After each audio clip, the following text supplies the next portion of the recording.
So we're at week 7. Today we're going to talk about and review the social and daily habit and influences.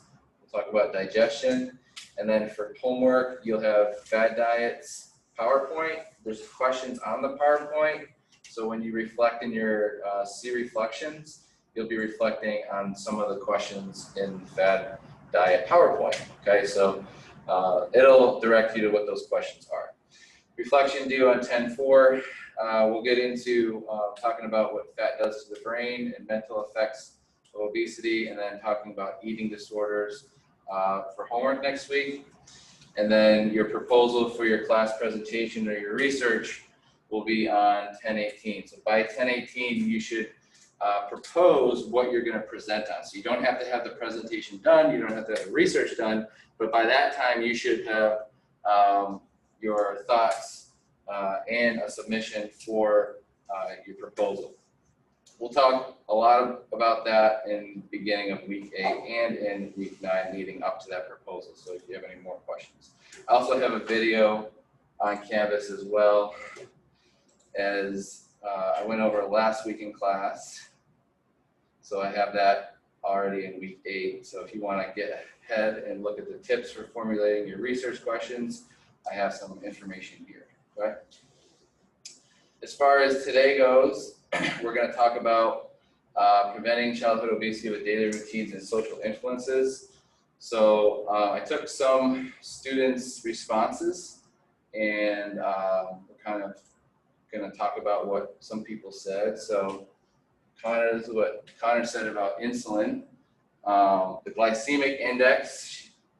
I think the glycemic index is a great guide for people with type 2 diabetes or who are pre-diabetic.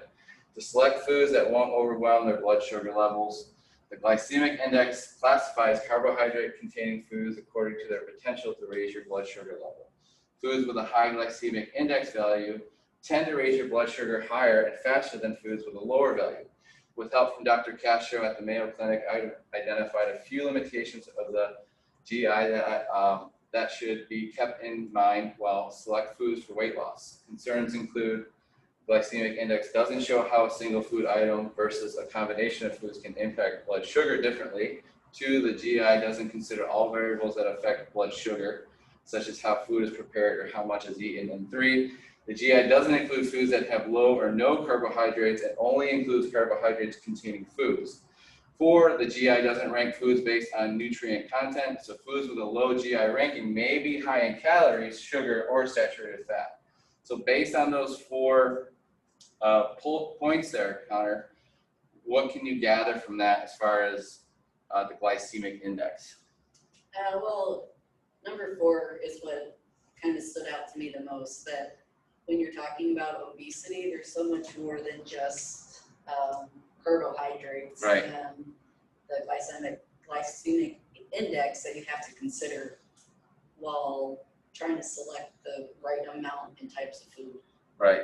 Yeah, just because bacon doesn't have a high glycemic index doesn't mean we should just pile on bacon on everything, right?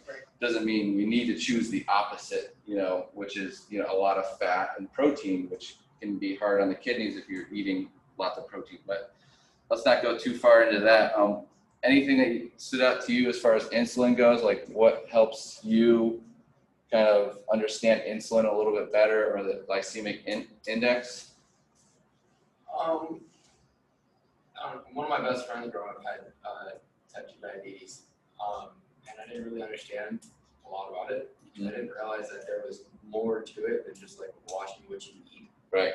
Like Connor said, before, a lot of people don't eat the healthiest food just because they're low on the glycemic index. They're just kind of, it's like the unbalance of foods and their glycemic index rating is just kind of weird to me. Right. So I'm just kind of trying to comprehend how, like you said, something could be low GI ranking, but still not that great for the body. Right. Yeah, so you have to consider everything when you're basically eating, right?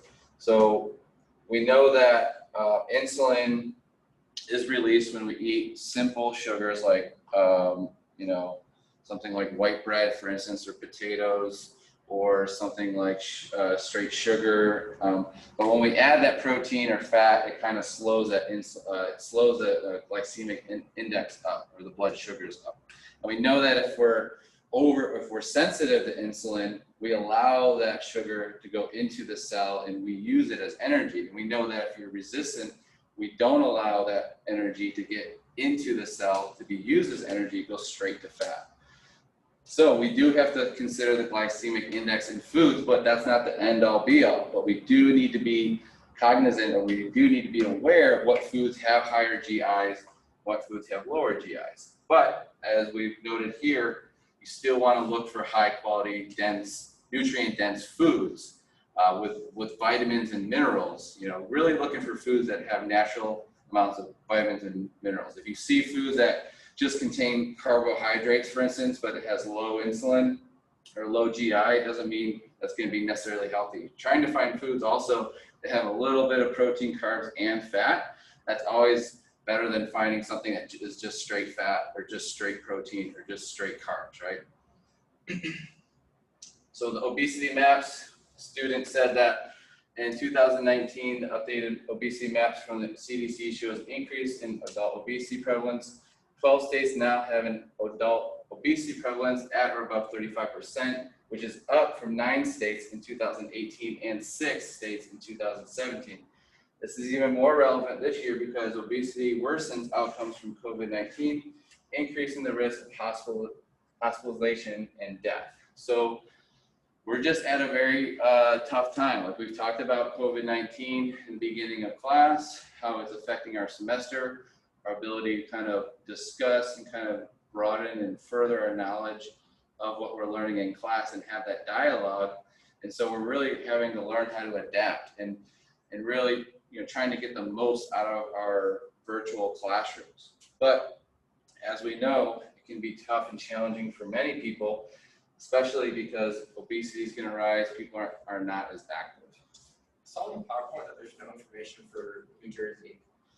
Yeah, that's something. Why is New Jersey like that? Maybe they didn't get the stats in on time. So sometimes if you collect data and you don't get it in on time, or you don't go through the right, means, you don't get the information, and so you can't actually present that data unless you get the the kind of sign off, that type of thing. So that could have been a reason, but I'm just guessing. So that's something I could kind of look into. So daily routines that prevent childhood obesity. So think about your screen time.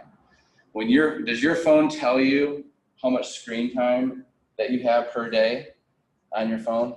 And you look at that number and you're like, oh my gosh, I've been on my phone all day. But wait, I'm doing work, I'm doing this, I'm doing that. But you're still on your phone, right? You're still looking down at your phone. So that might be 12 hours where your head is down. That might be 12 hours where you're sitting. Does it mean how many hours of that screen time are you going to be doing something physically active, right? Unless you're, okay, now screen time, does that mean looking at your phone while it's on, or just having your phone on? You know? So in my opinion, I believe that screen time, I'd have to look at this, is when you're actually looking at your screen, right? So, so for instance, you could be listening to a podcast, but I wouldn't necessarily consider that screen time. So how many hours are you just sitting and looking at your phone, okay? And that, as a routine, maybe decreasing the amount of time on phone, that can help prevent obesity. So for instance, let's just say you're a parent. How can you help lower obesity of your child through screen time? What would you suggest? Wait, ask that question again. I'm sorry, I was reading the PowerPoint. Okay, so with screen time, if you were a parent and you had a kid, what type of rules maybe would you have, or what would you say about screen time to help them reduce their chances of being on it, or to reduce their chances of becoming obese? Because we know screen time is related to obesity. Higher screen time, more obesity. That actually kind of relates to the camp that we're at right now. So we do a lot of the online schooling as well, and they're on their laptops and computers for probably anywhere from 2 to 3 hours a day right. schoolwork. But we like to give them about an hour spread out throughout the day of just their time. Good. Because just I feel like they deserve some, but I think an hour is pushing the limits of like what's acceptable, especially with all the time they're spending on it right now. Right. I like how you said you separate the time, not just Yeah. like here's a chunk of 60 minutes, go do your work. And a lot of like office people, office workers, they work 8 to 5, they have a lunch, they've been sitting all day, and then they pack all of their energy into this 45 to 60 minute CrossFit workout, and they wonder why they can't function right, because they're not moving throughout the day, they're not, moving their joints, and they get into these crazy CrossFit workouts, for instance. I'm not just saying CrossFit's at fault, but like a lot of these high intensity training exercises that aren't good for the joints unless you're moving all the time. So spending more time off the phone, regular bedtime. So, ask yourself, what time do you go to bed? What time do you go to bed? Like 10 o'clock. 10 o'clock? Yeah. You're sleeping at 10? I'm sleeping at 10. I'm in my bed at 10:30 to sleep. Okay. So I would say we're on us in here. I'm about 10 o'clock too.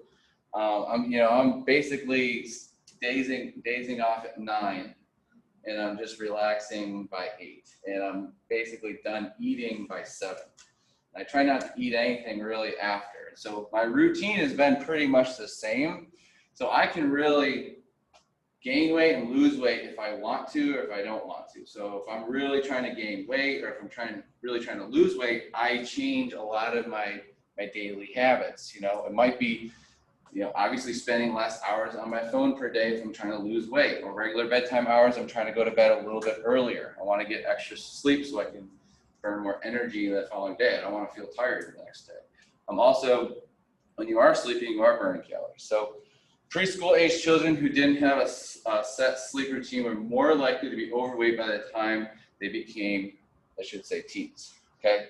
So kids, if they don't have a routine, are going to be more likely to gain weight because they're not creating that habit. Okay. You want to, just like us, we want to create a habit of going to bed at a certain time. Okay. Regular meal times. So when you eat, what time you eat really does matter. So what time of days do you eat? Do you eat like 3 times a day every day, 4 times a day? Is it pretty routine? It's close to routine. Yeah, close. It depends on class and. Okay, so what's your typical? I like breakfast and dinner always same time. Same, you eat the same thing? Not the same thing, but at the same time. Okay, at the same time. Yeah. Okay. And then lunch is just kind of. What time do you usually eat breakfast? Like 6 o'clock in the morning. So every day at 6, Pretty or much. It's the first thing I do when I you wake ever up. skip breakfast? No. Never. So you eat at 6. Never skip breakfast. Then what time do you eat? Usually, do you have a snack between breakfast and lunch? Yeah, usually. Okay, and then you have lunch or Then I have- skip lunch? Then I have lunch. Always? Ever skip have it? lunch, no. And then And snack then I usually don't between? have a snack before dinner. You don't? No, And then you have dinner no matter what, or you skip dinner? no, I have dinner no matter what. Okay, so that's pretty basic. That's your meal routine. Yeah. Okay.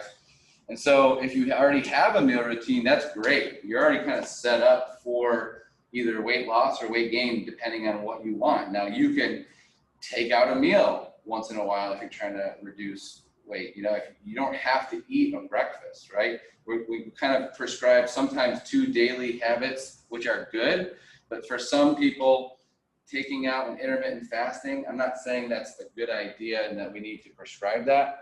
But when you become more advanced in how you want to change your diet and stuff, you realize that, yes, routines are great, but for some people, sometimes you might want to take some things in and out of your routine. But if you have that routine already set up, that's really good. What about for you for meal times? All over the place. All over the place. So whenever you're hungry, you eat, and when you're not hungry, you don't eat. Basically. Okay. A lot of nights just going to bed with like a pack of crackers. Okay. Like that, so. Ask yourself this: do I live to eat, or do I eat to live?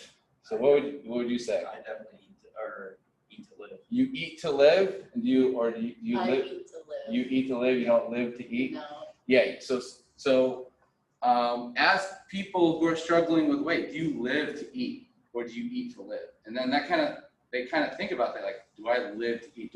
Do I constantly think about my breakfast, lunch, and dinner, or do I eat as just a necessary mechanism to really survive, take in energy? And we're going to talk a little bit more about digestion in a little bit, but we talk a little bit about regular meal times. That's really important, especially for children, okay? I wouldn't say for a child, all right, we're gonna do some intermittent fasting for this kid, right? I want them to have a daily schedule and routine and food routine, but I wanna make sure that everything they eat is super nutrient dense.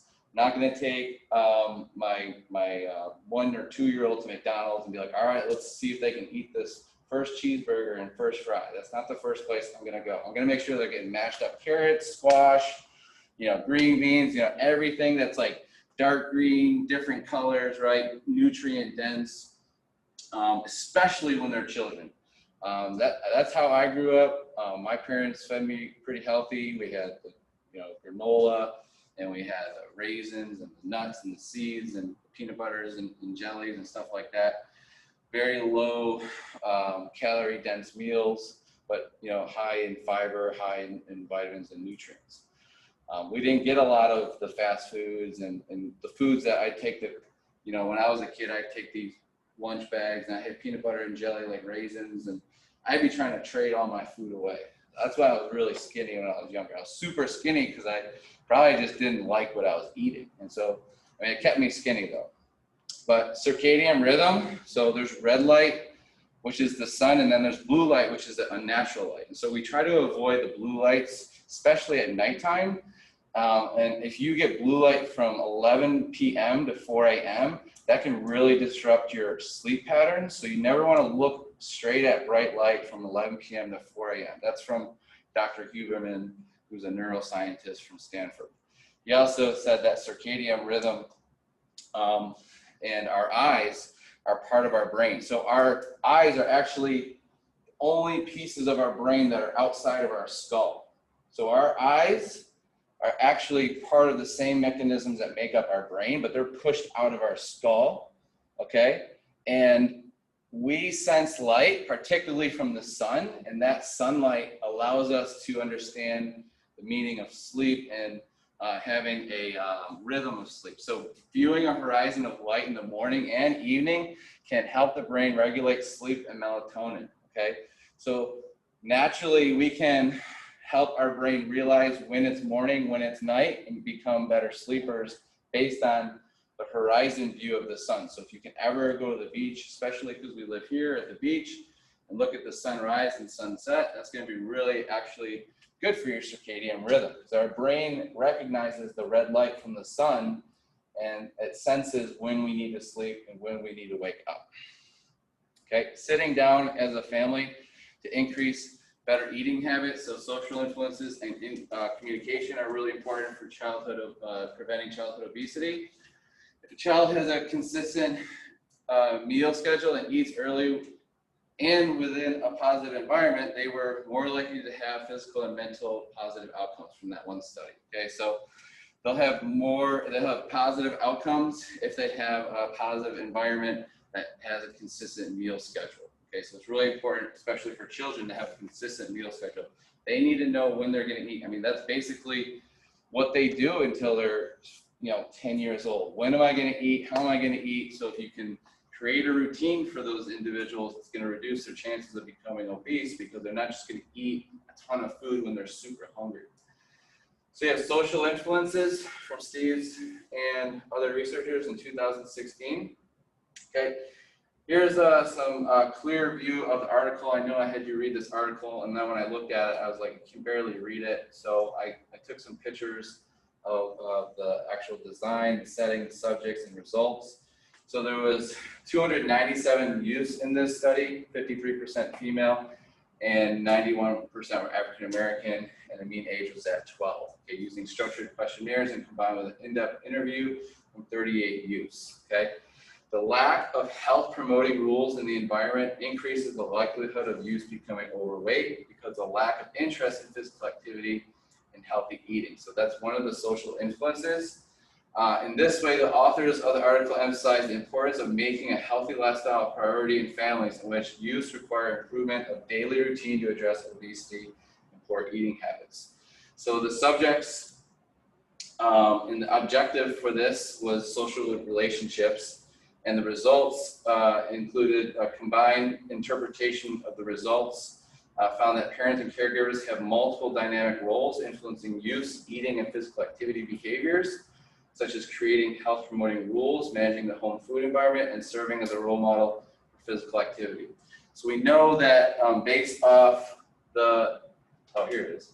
So based off this study, we found that 74 to 89% of youth reported that they had someone in their life that provided support for changing eating and physical activity behaviors. Almost all, right? 74 to 89%. Most kids said that they reported having someone in their life that provided support for changing eating and physical activity behaviors. That means most kids rely on one or two people to help them keep them either healthy or unhealthy. So there's only a couple people that really make up those big differences in these kids' lives, and it's going to be typically parents, grandparents, mainly, and then you have friends, siblings, aunts, uncles, teachers, doctors, healthcare providers, were the main social influences that influence youth eating and physical activity. Parents and grandparents were identified most frequently as most influencing on eating and physical activity. Parents provided most support for healthier eating behaviors, more than siblings, relatives, and friends and teachers. So parents, again, or your main caregiver is going to be the most influential. Even if you have a friend that is super healthy or an aunt that is super healthy, it doesn't matter if the mom or the parent is, creating the meal design, creating the food environment, okay? Influencing them either watching TV or going for walks, right? So 64% of youth reported that their parents talked to them about making changes to their food and physical activity behaviors. So a lot of kids report that their parents talk to them about making changes, okay? Parents can lack healthy parental role modeling, which can lead to child behavior changes for the good or bad. So they can lack role modeling, which can actually push someone to do the opposite, which we found in the article. So like you see your mom or dad and they're living a very unhealthy lifestyle, whether it's smoking, and you realize that and maybe you go the opposite way, or you kind of get molded into that. You become a smoker, you become a habitual chip eater at dinner, or a soda drinker at, in the morning, for instance, where you see people who might need or crave a Coca-Cola in the morning, or, at random times, because they just think about that, though. It's just straight sugar. But that can be a habit, okay? Parents can create health promoting rules, manage the home food environment, and serve as a model for physical activity. So who is your biggest food influencer and physical activity influencer growing up? Like, I guess either your mom or dad, if you were to choose one. They're both unhealthy. Yeah. And it wasn't until I was about 8 or 9 that they actually started realizing that they weren't started taking steps. Okay, so they were self-determined to change? Yeah. Okay, self-motivated? Right when my sister was born, I think they kind of realized they were in the wrong path. Right. So after that, I'd probably say my mom, just because usually she made the meals and they were healthier after that. So. Yeah. So that affected you for the positive. Yeah. The fact that they changed, and if they could have stayed that path, perhaps it could have been a lot different for you. They're pretty balanced. My mom was the meals, my dad was the activity, coaching and other sports. So Okay. I can't really pick one.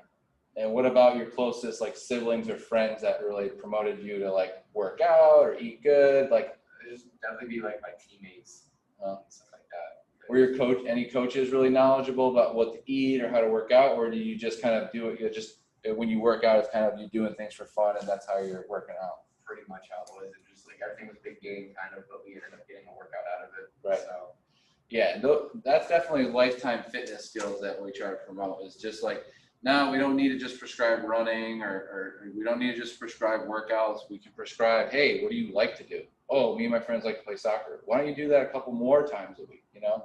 What about for you? Who's your biggest? Yeah, pretty much the same. It was my mom, and it was because she was all about the routines we just talked about. Yeah. It's all about it. So Just that helped. Routines. Yeah, I was pretty routine growing up as well. I'm pretty routine now as far as my food habits. It just depends. Like I said, if I'm trying to gain or lose weight, I used to do bodybuilding. So, I used to count calories, protein, carbs, fats. I got down, to 6% body fat at one time. I competed in 5 different competitions. I won the one in Wilmington. I've gotten second place in a lot of them, and I've gotten first in a couple of the state shows. So I know what it's like to like gain weight, lose weight, but I also know kind of what it's like to yo-yo diet. And we haven't talked about that yet, but yo-yo diet's not a good way to gain or lose weight. And so I kind of did experience what it is like to yo-yo diet. And I know the potential harms of that, because once you gain a lot of weight and you're yo-yoing, sometimes that yo-yo doesn't go back down and you kind of fluctuate, okay? But that was only for a little bit, but I at least kind of understand what that is, so I can give a little perspective about it once we talk about it. I did that in high school wrestling too. Yeah, wrestling, when you're trying to gain and lose weight, and you gotta sweat it out, you gotta lose your water weight. It's very unhealthy, obviously. We went from 160 pounds to 132. Yeah, losing 30. Yep. I think I was like 230. I went from 235 to like 195. I would try to go up to like 240 in the off season, that type of thing. 235 was like my highest, and then I would try to come down to like 200. Yeah, that was brutal. Yeah, any yo-yos for you? No, just keeping it steady. Yeah. Okay. That's no good. So yeah, I mean that can be that can be something like that becomes that was part of my life, but that's something that I'm glad that I kind of don't do anymore. So, but I was happy. I am still. I don't regret anything that I did. I feel like it was a really good experience. Here's the method of the study, a little bit more clear. If you're into research types of stuff, I'll let you kind of look at this on your own. And then this is a cool chart I found from that. So this is the kind of the social context of the people in your lives. So you have parents. So the youth's lives are surrounded by parents. Right on the outside here, grandparents. And for me, grandparents was definitely that second circle for me, because I remember growing up and just thinking like, wow, these are my grandparents. They conceive my parents, and like, I really like my parents, so I really respect my grandparents even more. Then you find out about their lives, and it was so much harder than like my parents, and obviously a lot harder than mine. So once you realize that they've gone probably through a lot more than you've gone, because it was just a lot harder, maybe it wasn't, but you get a lot of perspective from your grandparents. You have other family, friends, the big circle, siblings, kind of connected with your friends, kind of like on that same page there. Teachers and healthcare providers, that can be a big influence, right? Doctor tells you that you have high blood pressure, you don't know what that means, and they translate that to your mom, and all of a sudden your healthcare provider and your mom are both telling you something that's going to influence you, or maybe your friends are influencing you, right? So then you have praise and encouragement, which is really important. Gaining new experiences, providing information, problem solving, behavior modeling. So siblings can really behavior and model, and performing behaviors together. So we know that friends, obviously we kind of perform a lot of those behaviors with our friends, whatever it may be. And that has a huge influence. Here's some questions that they asked the youth in the study. Do you attend recreation center? What do you do when you get there? So these are some questions if you ever want to perform a nutrition an activity study in the future. So probably don't have time to go over this entire PowerPoint, but we are, as you know, fueled by the sun. So did we talk about being fueled by the sun? If you remember that a couple of weeks ago.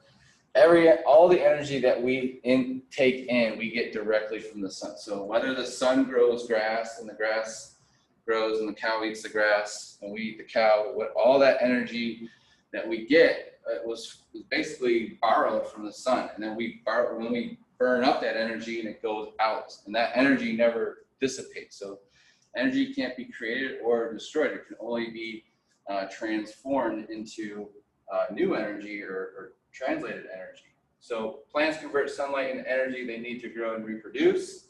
We eat those plants, even beef, pork, chicken, fish, etc. that we eat is produced by the sun. Something called glucose Homeostasis, our bodies require a steady supply of glucose in the bloodstream. So we have to have a steady supply of glucose in the bloodstream. So you need to have some sugar in the bloodstream, otherwise you're gonna feel very faintish, right? Glucose is the only substance used by our nervous system. Other cells in our body can use fat and protein if necessary, and without enough glucose to fuel our nervous system, what do you think would happen? Basically, it would shut down, okay? So we definitely have to have sugar in our body. Digesting our food, our digestive system communicates with our brains through the autonomic nervous system, which basically is on all the time. It's our kind of happens automatically, like our breathing and heart rate, but we can also control our breathing, so I wouldn't consider that totally autonomic. Satiety is determined by distension of the smooth muscle in the stomach. So the smooth muscle in the stomach actually tells your brain that you're either full or not full. We use macronutrients for energy. Micronutrients are important, but do not supply us with energy. So we need carbohydrates, fats, and proteins. Carbs are broken down into sugars by saliva and pancreatic secretions. So we know the pancreas secretes the insulin. Proteins broken down into amino acids, and lipids, bile salts, make them water soluble so they can be absorbed by the cells. So digesting our food, unless macronutrients are completely broken down, we can't use them. Unusable nutrients are excreted, example, insoluble fiber. How many grams of fiber do you think we need to get per day? I have no idea. 24. 24, good guess. So about 30 to 35 grams. So they recommend 35 grams of fiber. Okay, so what's a fiber-rich food? You might get like 4 grams of fiber in a whole white potato, the skin. You might get 4 grams or 2 to 3 grams from a small pear. You get a little bit of fiber from an apple. You get lots of fiber from dark green leafy vegetables. You're not gonna get a lot of fiber in sugary foods, right? Like candy and stuff like that. What's a food you think could be high in fiber? Peanuts. So peanuts, they have a lot of fat and protein. The skins though, and the shell would be the fiber. So if you're eating the shell, then yes, and then the skins, yes, would be a little bit of fiber. Okay. So seeds, that would be hold a little bit of fiber. A lot of the skins on the fruits are going to hold a lot of fiber, and then cruciferous vegetables have a lot of insoluble fiber. Okay. This becomes important when we discuss gastric bypass and the duodenal switch. Talk about that in the future. So hunger and satiety. Hunger can be affected by the brain. The lateral hypothalamus, the stimulation motivates us to find food. It is the part of the brain that is damaged. If it is damaged, we lose all sense of hunger and starve unless force fed. So there's people that lose a sense of hunger and have to be force fed. The trigeminal area, different part of the hypothalamus, this triggers satiety. If damaged, we eat constantly without ever feeling satiated. So if this is affected on your hypothalamus, with some people it is, you never feel full. Digesting our food, so you have your cephalic phase or sensual, affects our taste and aversions as well as appetite.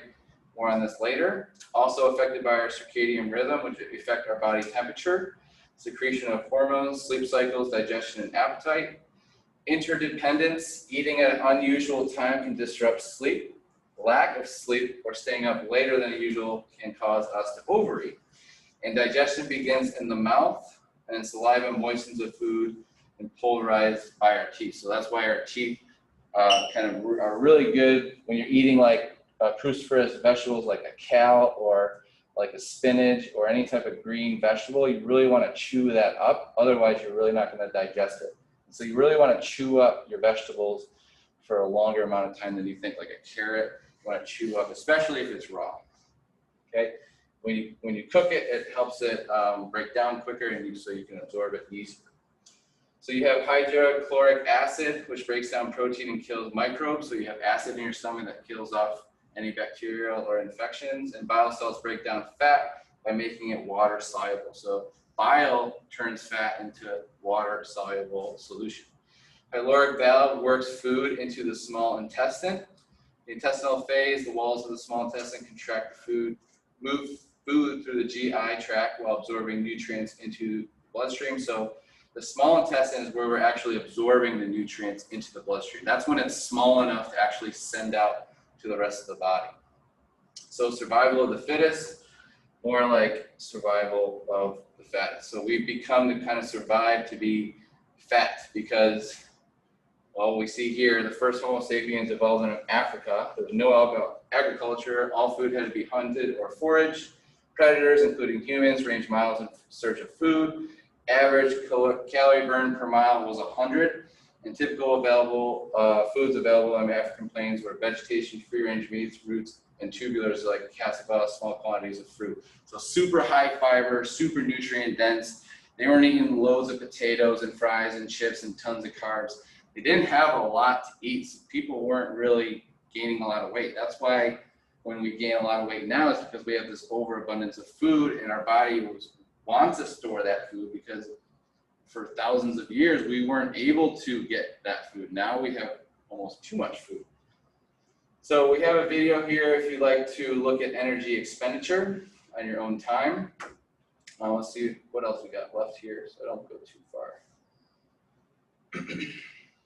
So most of humans' food would have been plant-based. So are paleo and caveman diet accurate from an evolutionary perspective? So there is a debate whether humans mainly ate vegetarian or ate some meat or mainly meat. And you have two different science groups saying, going back and forth. And you have some people that are really pro meat eaters, and then you have people that are very pro vegetarians, and then you have groups in the middle. So there's definitely a lot of debate on, are the paleo and caveman diets actually accurate? So they supplemented with meat only when it was available, so maybe they didn't get a lot of meat, as much meat as we thought. Maybe they did eat a lot of roots and plants and seeds, and maybe they were able to kind of cultivate that better than meat, because once you kind of get a prey or get food, you have to really eat it then, otherwise it goes bad. So they probably did eat mainly vegetables and fruit. So fruit would have been the only source of simple sugar. So if you had sugar or that fruit, especially in those tropical areas, those were the people that were probably getting a lot of those high sugars. So you have a bank account. We love fat, sweet, salty foods, and these are energy dense. So that's why they taste so good. Our body and our brain knows salt, fat, and sugar when it sees it. It wants it because it knows that it will store more energy. It'll help us survive longer. So our natural instinct is to hold on to those foods and eat them often. So when humans find a source of fatty or sugary food, what has evolution programmed us to do? Well, when we apply this survival tactic to today's food culture, what is the result? Basically, we're going back to these places over and over. We're using them as habits. We get those cheeseburgers every week now. And basically, we're using energy from the bank. Okay, you have gluconeogenesis, which is creating new glucose from glycogen, or fat stashes or triglycerides. Then you have glycogen stores, which is used first, followed by fat. And then you have amino acids or protein can be used, but this will halt muscle generation, even slow healing processes. So our body wants to use sugar. If it doesn't have sugar, it starts to turn fat into sugar. And then once it runs out of fat, it starts building into your protein and muscle stores, and then you start muscle wasting. So you want to make sure that you have sugar in your body. And only once triglyceride stores are exhausted, gluconeogenesis is hazardous to health. So that's why it's really important for us to make sure that we do have enough fat in our body and sugar, especially for burning a lot of calories. Okay, that's going to be it for today. Does anybody have any questions before we head out?